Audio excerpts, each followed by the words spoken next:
ฮ้ยเฮ้ยเฮ้ยเฮ้ยเฮ้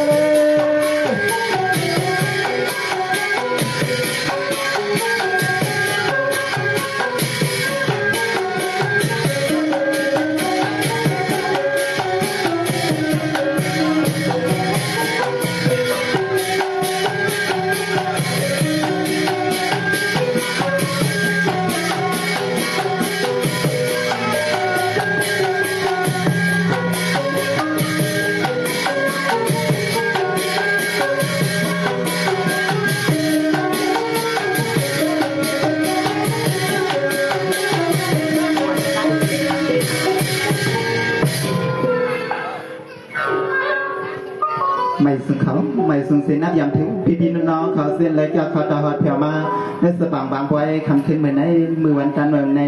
เขาก็เป็นสายเหล่าคำลูล้างหักสู่เสาสุดดนตัวป้าเนี่ยตะกี้เอาเขาเสื้อใส่ป้ามเสียเลยในมัดต้องตัดถึงผู้เสียงนาคำพี่น้องคนใดแค่ต้องรวมมองถ่อมสีกันค้าไม่สุพี่น้องมาไว้ตั้งเสียงค่ะ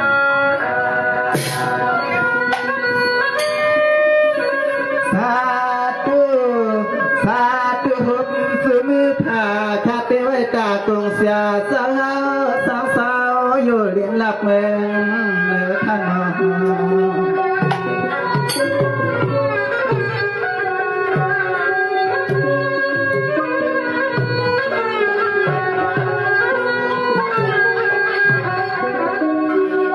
อาณาแค่ยำเรียนในเหล่าขยันนับยังไม่ซื้อสักกุมนา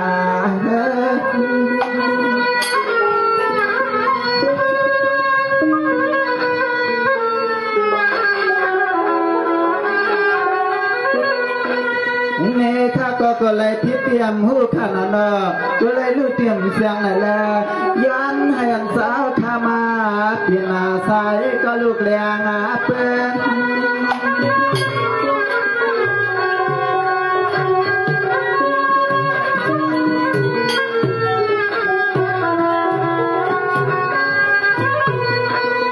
ยันหน้าข้างลังห่วงตั้งตอนนั้นก็ลาไม่มาตานำหน้าตังเสียงตังก็เข้า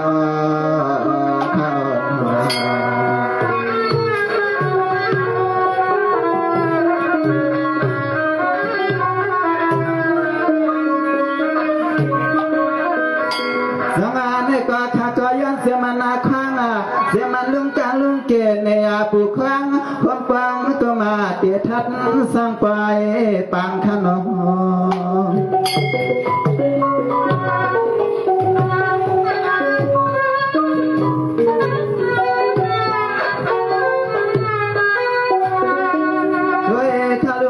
ปีละนังขาตั้งเสียงเพียวหัดในเก็บไว้เมื่อยามในนาใจถ้ามีข้อความมาอ่อนย้อนตักนายซื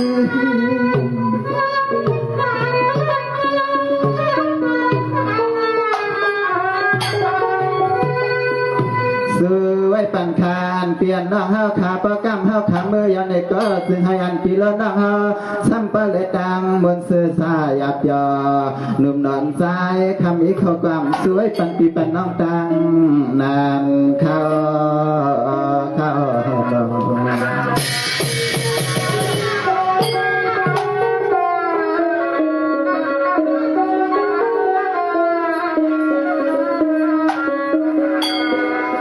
เสียง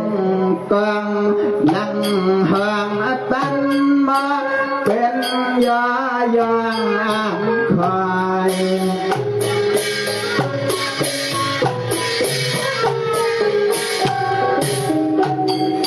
สีเสียงเป็ดนาภาพเกิมเยอะเหมือนลอย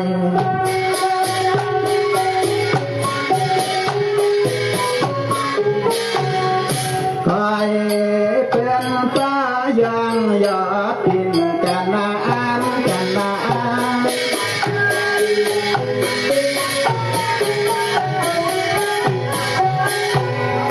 เลือดทองปรุงต้อง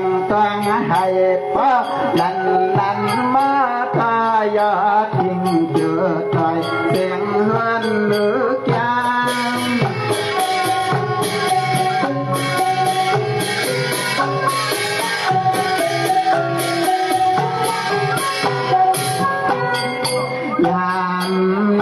เสียงลงมังเปิดทางเปิดตักสีตาเสียงนั้นเปิดหลังเสียงนั้นเปิดหลังข้าดอก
ไว้เฟ้นพี่น้องเขาเลยหันต่างจากคุณหมอมองซาใต้ลายคำใจเอาที่รอกันได้พี่น้องไปสักทีไรสิหันทางตั้งเราแดงเชื่อเอาค่ะมาสิมนจนใส่ในพี่น้องคนไหนที่เรามองปันเห็นปันแหงสีกำเขาบ้านไหนสีก็นั่นนะว่าใส่ได้เฉยอีกครั้งแหละแล้วก็หมูสีบ้านไหนได้เฉยได้อะไรเฉยได้ได้น้ำเพชรอ่ะน้ำเพชรอ่ะเ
ทนะเจ้าให้กำลังใจน้องๆได้นะเจ้าสวัสดีทุกคนนะเจ้า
เขาเลยมาหัดแถวในสะปังปังปอยไว้มืดจันบ้านเมืองในได้ว่า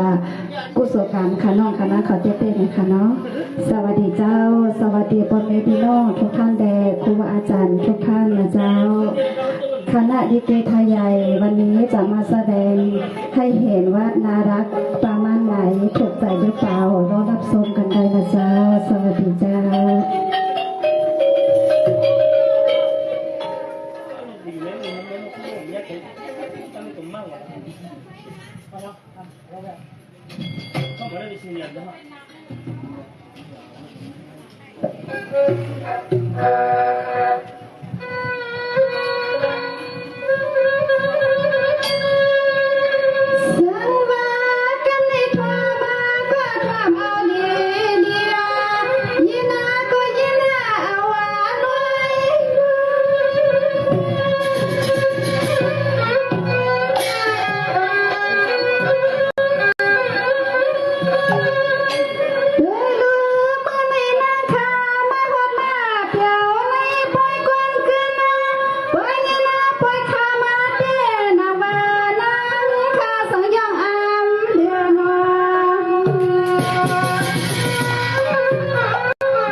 พยา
ไม่สงขาเมื่อในที่นี้ยังจบขอสวัสดีทุกท่านทุกคนครูบาอาจารย์ขอคุณนะครับที่ได้มาถึงที่ลำปางในวันสนุกมากๆครับยินดียังจมที่ยินดียังนะครับที่มาขอกำลังใจพวกเลี้ยงนิเกท่าใหญ่คณะนิเกท่าใหญ่จังหวัดเชียงใหม่ครับขอบคุณครับ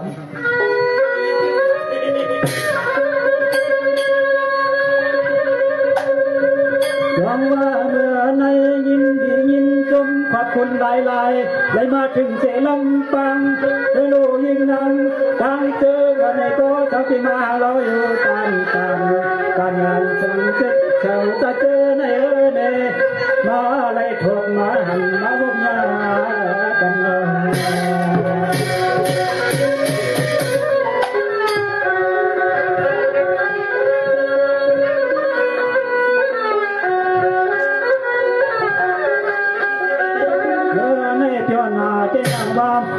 อะไรทอดมาหันอาที่เนื้อเก็บไว้เก็บลำฉันยังไม่ยอมได้เป็นปีใหม่ที่ตรงเมื่อพองมาที่ยังหัดเวลา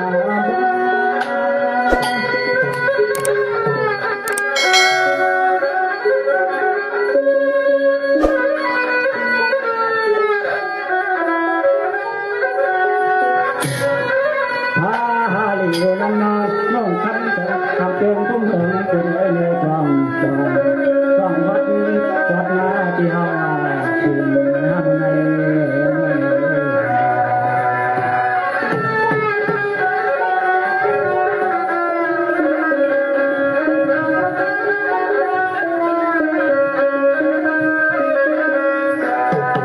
พี่น้องเขาเตือนโซ่เสนอเพียรเนอพงเนอลายขาใจวันสู้ถึงแทนสู่เจ้าก็เลยอยู่ยิ่งกินบ้านกันเย็นเช่นนี้เพกังเสียงกุดโดนางตาตามเสียงเล่สายขยันสุดตรงมังกลาถึงตาอันกุโกกุปนขน้อยจึงกุโกกุปนขโดนน้อยจึงไปโดนหน้ามุนเสือแต่ขนม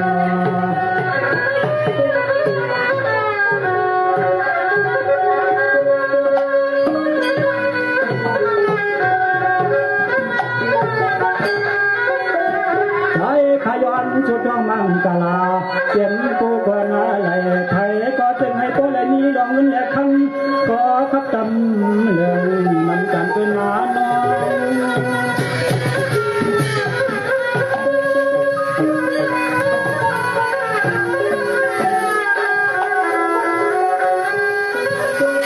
ร้องอาจากข้าเพื่อไม่หนีก็ใจข้ามาไม่อยากเรียกร้อยตั้งเจตนาถึงชุดาทาง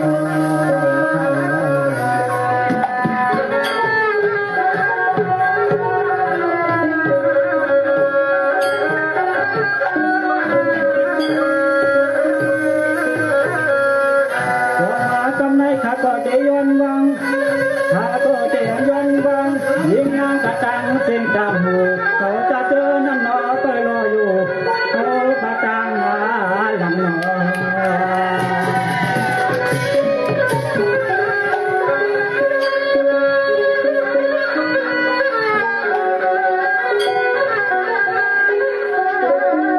ไว้คำมันบุญนั้นป่องจึงนั่งมอกังอันเมื่อวันนี้มันหางเสือสาเจอเฮาเต้ใจเฮา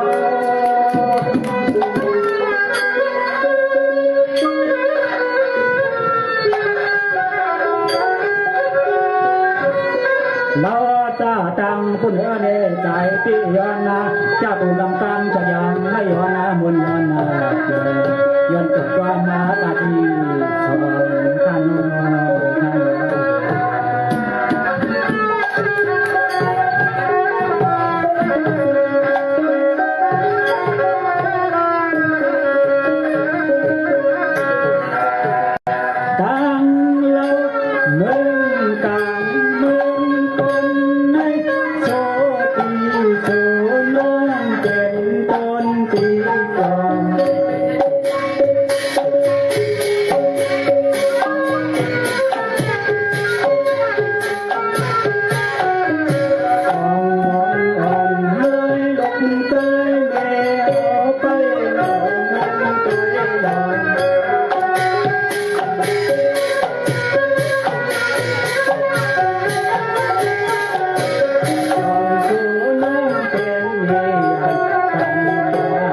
นา